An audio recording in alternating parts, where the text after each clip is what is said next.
Hi guys, my name is Danny Dinka and I'm the co-founder of Fitness Specialist Trainer.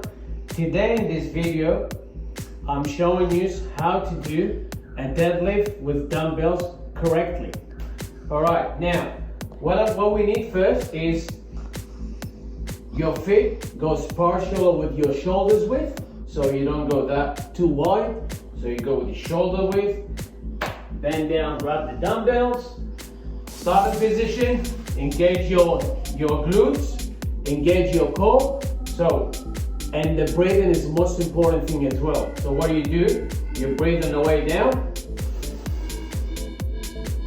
and that's the correct posture for it. You look straight, head down, and go up. Exhale on the way up. That's one. That's two. See, I'm not arching in my back. I'm going straight line with my head. That's three. That's four.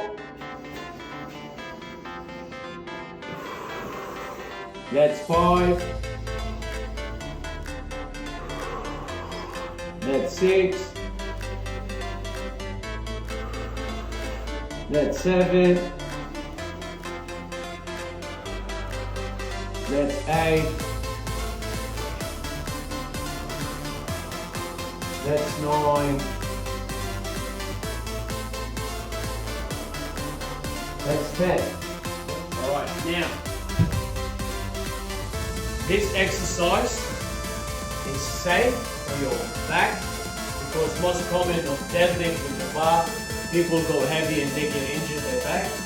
I suggest you do, for beginners especially, you do deadlift with dumbbells. It's safer, it works the same thing as the bar, but with this you're going to build strength for your lower back, and then after you can progress to the barbell deadlift. Now, I hope you guys enjoy that video, and please don't forget, comment, share, and I'll see you next time. Ciao.